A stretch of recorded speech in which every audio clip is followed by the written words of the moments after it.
बिस्मिल्लाहिर्रहमानिर्रहीम। अस्सलाम वालेकुम। अल्लाह ताला आपको हमेशा अपने हिफ्ज़ व ईमान में रखे। इमाम अबू हनीफ़ा रहमतुल्लाह अलैह की ज़हानत।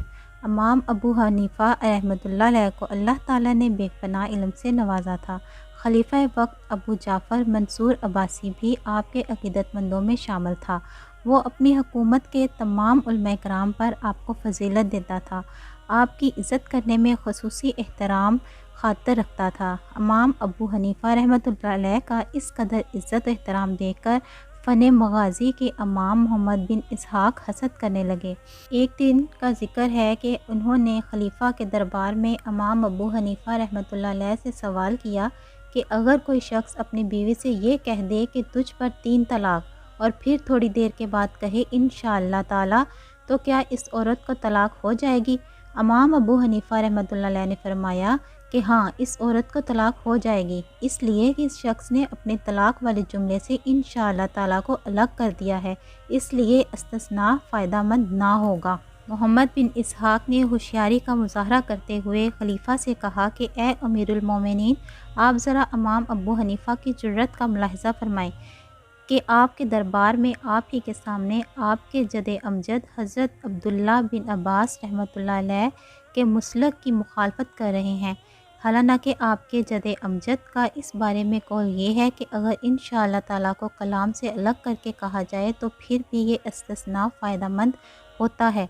अबू जाफ़र मंसूर ने यह बात सुनी तो फ़ौरन गुस्से से लाल पीला हो गए और इमाम अबू हनीफ़ा रहमतुल्लाह अलैह को मुखातब करते हुए कहने लगा कि तुम्हारी ये जुर्रत कि तुम मेरे दरबार में मेरे जद अमजद के कौल की मुखालफत करो। इमाम अबू हनीफ़ा रहमतुल्लाह अलैह ने इस मौके पर सब्र व तहम्मुल का मुज़ाहिरा करते हुए नहायत इत्मीनान के साथ इरशाद फरमाया, ए अमीरुल मोमिनीन, हज़रत अब्दुल्ला बिन अब्बास रज़ी अल्लाह ताला अन्हा के कौल का मतलब कुछ और है, जबकि मोहम्मद बिन इसहाक़ का मकसद कुछ और है। मोहम्मद बिन इसहाक़ ये चाहते हैं कि लोग आपकी बैत करने के बाद जब बाहर निकलें तो इंशाअल्लाह ताला कह दें ताकि आपकी बैत से निकल जाएं और आपकी बैत ख़त्म हो जाए। इमाम अबू हनीफ़ा रहमतुल्लाह अलैह की बात को अबू जाफ़र मंसूर खूब अच्छी तरह समझ गया और गज़बनाक होकर मोहम्मद बिन इसहाक़ की तरफ मतवज्जा होकर बोला, जल्लादों को हुक्म दिया कि मोहम्मद बिन इसहाक़ की गर्दन में इनकी चादर का फंदा डालकर घसीट कर कैद खाने में ले जाओ और कैद कर दो। चुनांचा इसी तरह किया गया।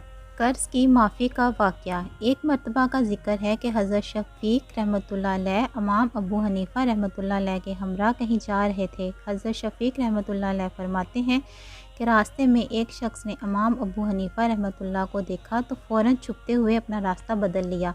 आपको हुक्म हुआ तो आपने उसको आवाज़ देकर बुलाया। वो हाज़िर हुआ तो उससे दरियाफ़्त फरमाया कि तुमने अपना रास्ता क्यों बदल लिया? इसने जवाब दिया कि मैं आपका मकरूज़ हूँ, मैंने आपके 10,000 दरहम देने हैं। इस बात को काफ़ी मुद्दत गुजर चुकी है, मेरा हाथ तंग है, कर्ज़ अदा करने से फ़िलहाल माज़ूर हूँ और इसलिए आपका सामना करते हुए शर्म आती है। इमाम अबू हनीफ़ा रहमतुल्लाह अलैह ने फरमाया, सुभान अल्लाह, मेरी वजह से तुम्हें परेशानी है? मैंने तुम्हें अपना सारा कर्ज़ माफ़ किया और मैंने अपने आप को, अपने नफ्स को इस बात पर गवाह किया कि आइंदा के लिए मुझसे छुपने की कोशिश ना करना और मेरी वजह से जो खौफ तुम्हारे दिल में पैदा हुआ उसकी मुझे माफ़ी दे दो। मुश्किल का हल। एक मरतबा का ज़िक्र है कि एक खामद बीवी आपस में किसी बात पर नाराज़ हो गए। खामद ने गुस्से में आकर अपनी बीवी से कह दिया कि मैं तुझसे कलाम नहीं करूँगा जब तक कि पहले तू मेरे साथ कलाम ना करे। बीवी ने भी इसी वक्त गुस्से में आग बगोला होकर कसम खा ली कि अल्लाह की कसम, मैं भी तुमसे बात नहीं करूँगी जब तक कि तुम मुझसे पहले बात ना करो। इस गुफ्तगू के बाद दोनों ने एक दूसरे से कलाम करना छोड़ दिया।